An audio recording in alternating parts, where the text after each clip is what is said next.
ما بيك لحمامك لا شريك لك لبك إن الحمد والنعمة لك والملك لا شريك لك لبك. Assalamualaikum warahmatullahi wabarakatuh. Halo sahabat-sahabat semua, khususnya sahabat-sahabat yang sedang bersiap untuk melaksanakan ibadah umrah atau yang baru saja pulang dari perjalanan suci tersebut. Kali ini saya ingin berbagi cerita sekaligus refleksi mengenai pengalaman saya pribadi selama menunaikan ibadah umrah. Salah satu hal yang menarik perhatian saya adalah kenapa banyak orang yang setelah pulang umrah memiliki keinginan kuat untuk kembali ke tanah suci.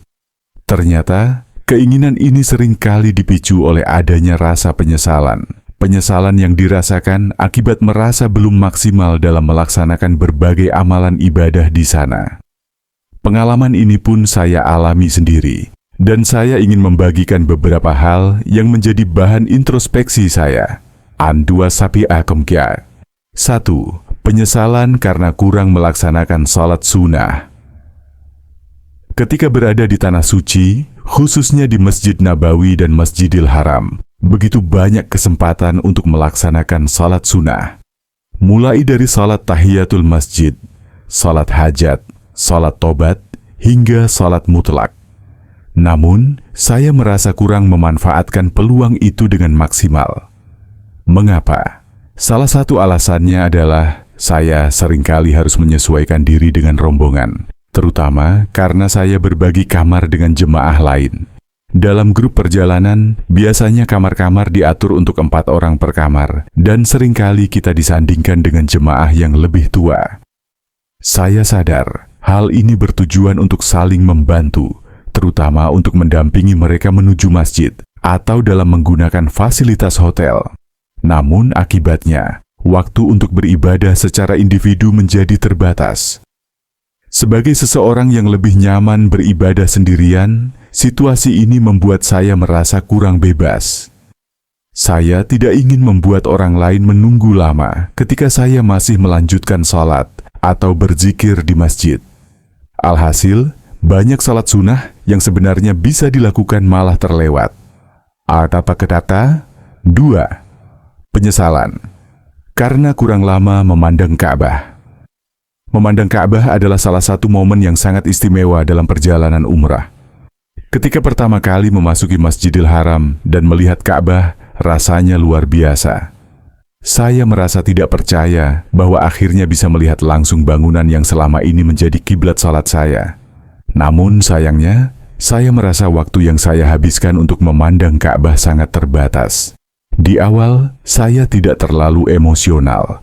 Saya hanya terpesona oleh keagungan Ka'bah tanpa menangis atau meluapkan emosi seperti sebagian jemaah lainnya.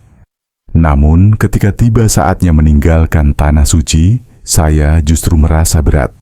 Air mata pun bercucuran tanpa saya sadari.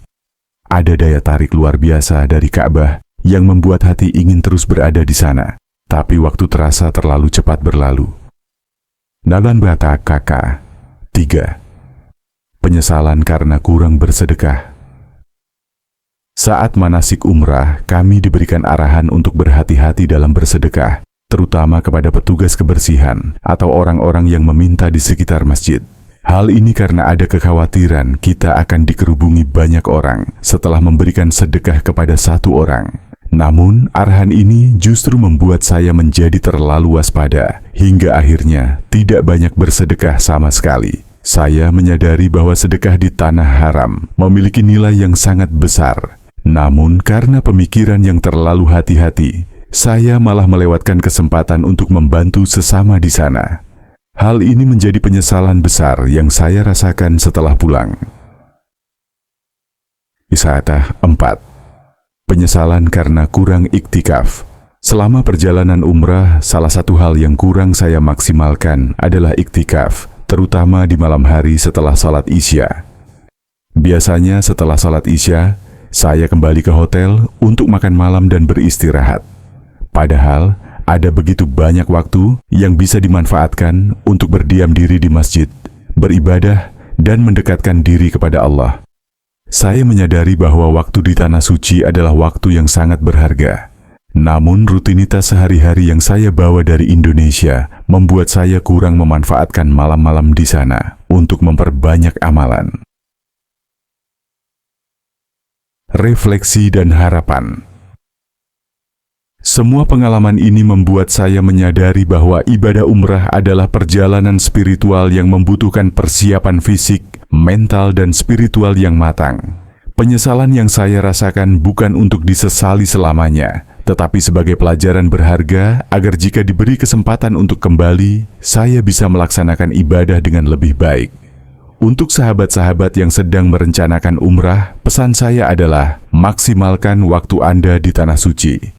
Jangan ragu untuk melaksanakan amalan-amalan sunnah, berlama-lama di masjid, memandang Ka'bah, dan bersedekah kepada mereka yang membutuhkan. Jadikan setiap momen sebagai peluang untuk mendekatkan diri kepada Allah. Sekarang ada program di Namani Tour. Jalan mudah menuju Baitullah, berangkat umroh dulu, bayar setelah pulang. Impian ke Baitullah kini lebih mudah bersama Namani Tour. Nggak perlu khawatir soal biaya.